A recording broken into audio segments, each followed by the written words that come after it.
ইন্দাসে CJP আন্দোলনকারীর বাবাকে পিটিয়ে খুনের অভিযোগ। বাড়িতে গেলেন সিপিএম নেতা শতরূপ ঘোষ ও ময়ূক বিশ্বাসরা। মৃতের বাড়িতে যায় এসএফআই নেতৃত্ব।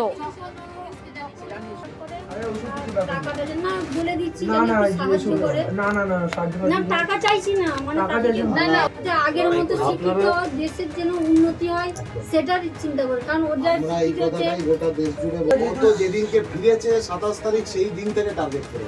হ্যাঁ, পশ্চিমবাংলায় 15 বছর তৃণমূলের সরকার চলেছে, স্কুলগুলোর অবস্থা তৃণমূলের আমলে হয়েছে। কেউ তো বলছে না যে 3 মাস বিজেপি এসছে বলে 3 মাসের মধ্যে স্কুলগুলোর এই দশা হয়ে গেছে।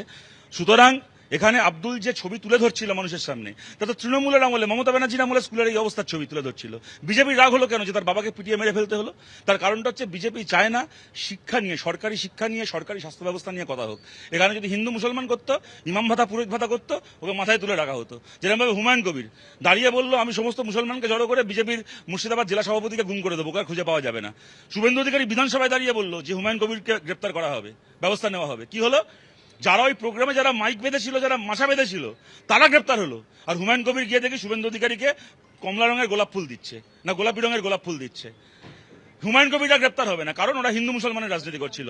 আর আব্দুল যেহেতু শিক্ষা নিয়ে রাজনীতি করছিল, আব্দুল যেহেতু স্বাস্থ্যর কথা বলছিল, তাই এটা ওর অপরাধ হয়ে গেল, ওর বাবাকে মরতে হলো।